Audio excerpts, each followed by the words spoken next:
आजच्या या व्हिडिओमध्ये आपण TRTIबद्दल एक नवीन अपडेट घेऊन आलेलो आहे।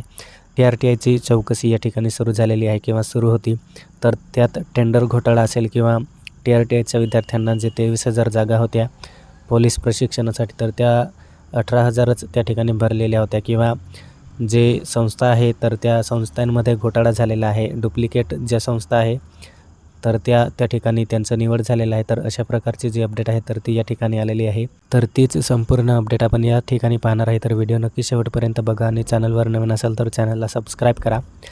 तर या ठिकाणी तुम्ही पाहू शकता, चौकशी समिती नेमताच TRTI आयुक्तांची झाली तडकाफडकी बदली। टेंडर घोटाळ्याच्या तपासासाठी आदिवासी संशोधन व प्रशिक्षण संस्थेच्या आयुक्त डॉक्टर मंजिरी मनोरकर यांनी नेमली होती त्रिसदस्यीय समिती। 6 दिवसातच मिळाले बदलीचे आदेश। तर या ठिकाणी लोकमत पेपरमध्ये आपण पाहू शकता तर डेट वगैरे आहे तर ती दिलेली आहे 15 जुलै 2026 आणि त्या ठिकाणी दिलेला आहे विद्यार्थी संख्येत मोठी कपात। राज्यातील सुमारे 23,000 आदिवासी विद्यार्थ्यांना मिळणारी प्रशिक्षणाची संधी अचानक 18,000वर आणली आहे। त्यामुळे तब्बल 5,000 गरीब आदिवासी विद्यार्थ्यांना हक्काच्या शिक्षणापासून वंचित ठेवण्यात आलेले आहे। तर अशा प्रकारे न्यूज झालेली आहे। तर या ठिकाणी तुम्ही पाहू शकता लोहगाव पुणे आदिवासी संशोधन प्रशिक्षण संस्था म्हणजेच TRTI पुणे मार्फत राबविण्यात येणाऱ्या स्पर्धा परीक्षा पूर्व प्रशिक्षण योजनांमधील कोट्यवधी रुपयांच्या निविदा प्रक्रियेतील कथित घोटाळ्याला आता अत्यंत नाट्यमय व राजकीय वळण मिळाले आहे। संपूर्ण प्रकरणाची सखोल चौकशी करण्यासाठी उच्चस्तरीय त्रिसदस्यीय समितीची स्थापना करणाऱ्या आयुक्त डॉक्टर मंजिरी मनोरकर यांची अवघ्या 6 दिवसात बडकातडफी बदली केली आहे।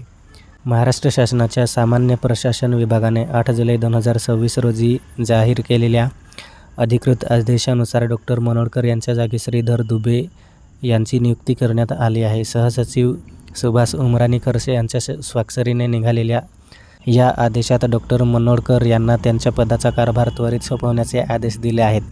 त्यामुळे TRTIमधील कोचिंग माफिया आणि भ्रष्ट अधिकाऱ्यांच्या संगनमतानेच हा बदलीचा खेळ उडवून आणल्याचा संतप्त सूर उमटत आहे। बनावट कागदपत्रांच्या आधारे निविदा इग्नाईट अकॅडमी पुणे या संस्थेकडे आवश्यक 5 वर्षाचा अनुभव नसताना त्यांनी सोप ॲक्टचा स्थापना दिनांक लपवला। तसेच 1 कोटी टर्नओव्हरचे CAचे बनावट प्रमाणपत्र जोडून निविदा लाटल्याचा आरोप आहे। 2011 ते 2024 पर्यंत या संस्थेने एकही GST इनव्हॉइस सादर केले नसल्याचेही समोर आले आहे। दोषी संस्थांवर मेहरनजर। ज्ञानदीप अकॅडमीच्या गैरप्रकाराबाबत बार्टीच्या चौकशी समितीने दोषी धरल्यानंतरही TRTIमधील काही प्रमुख अधिकारी चंचल पाटील खिल्लारे, बुद्धिवंत आणि चंदन सिंग यांनी महिनाभर अंतिम आदेश राखून ठेवत दंडात्मक कारवाई टाळली। प्रशासनाच्या या दडपशाही आणि भ्रष्टाचाराच्या विरोधात all India indigenous student federation, Vidarbha समन्वयक सूरज आत्राम, पांडुरंग कोळी आणि माऊली डुचाळ यांच्या नेतृत्वाखाली आदिवासी विद्यार्थ्यांनी TRTI कार्यालयासमोर बेमुदत आमरण उपोषण पुकारले होते। विद्यार्थ्यांच्या या तीव्र आंदोलनामुळे अखेर तत्कालीन डॉक्टर मंजिरी मनोरकर यांनी 2 जुलै 2026 रोजी उच्चस्तरीय चौकशी समिती जाहीर केली। या समितीत सेवानिवृत्त सहआयुक्त विनोद पाटील, अध्यक्ष सहआयुक्त मनोज चव्हाण आणि वरिष्ठ संशोधन अधिकारी प्रदीप देसाई यांचा समावेश असून त्यांना तात्काळ सखोल चौकशी करून अहवाल सादर करण्याचे आदेश देण्यात आले। तर अशा प्रकारची अपडेट आहे। या ठिकाणी टेंडर घोटाळा वगैरे आहे, ज्या संस्था वगैरे आहे तर त्यांच्या त्या ठिकाणी बनावट जे प्रमाणपत्र वगैरे आहे तर ते टेंडर घेताना दाखवलेले आहे। तर अशा प्रकारचे जे घोटाळे आहेत त्यांची चौकशी या ठिकाणी करण्यात आलेली आहे। तर या ठिकाणी आपण पाहू शकतो स्पेक्ट्रम अकॅडमी नाशिक या संस्थेने अधिकृत निविदा प्रक्रियेत भाग घेतला नसतानाही त्यांची बेकायदेशीर निवड करण्यात आली। या उलट शेकडो आदिवासी विद्यार्थ्यांची पहिली पसंती असलेल्या Phoenix career development academy Wardha या गुणवंत संस्थेचे नामनिर्देशन रद्द करून विद्यार्थ्यांना होल्डवर ठेवण्यात आले।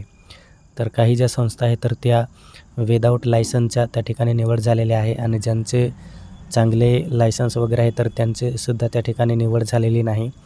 तर अशा प्रकारे जो घोटाळा वगैरे आहे TRTIमध्ये तर तो सुरू असल्यामुळे ट्रेनिंग वगैरे आहे तर ती अद्याप सुरू झालेली नाही। तर तुम्ही पाहू शकतात ही योजना विद्यार्थ्यांच्या स्वप्नांना पंख देण्यासाठी नव्हे तर कोचिंग माफियांच्या तिजोऱ्या भरण्यासाठी राबवली जात आहे। प्रामाणिक अधिकाऱ्यांची अशी बदली करून घोटाळा दडपण्याचा प्रयत्न होत असेल तर राज्यातील आदिवासी विद्यार्थी रस्त्यावर उतरून तीव्र आंदोलन करतील। संस्था टेंडर घोटाळा असेल किंवा नियमबाह्य ज्या संस्था आहेत तर त्यांची निवड असेल तर त्यांची चौकशी त्या ठिकाणी सुरू झाल्यामुळे जे TRTIचे आयुक्त होते तर त्यांची 6 दिवसात त्या ठिकाणी बदली करण्यात आलेली होती. तर यामुळे आपण समजू शकतो की अजूनपर्यंत जे क्लास वगैरे आहे तर ते का सुरू झालेले नाही. तर अशा प्रकारे जी अपडेट आहे तर ती आजच्या लोकमत पेपरमध्ये आलेली आहे. तर आय होप तुम्हाला जी बातमी आहे तर ती समजली असेल. थँक्यू.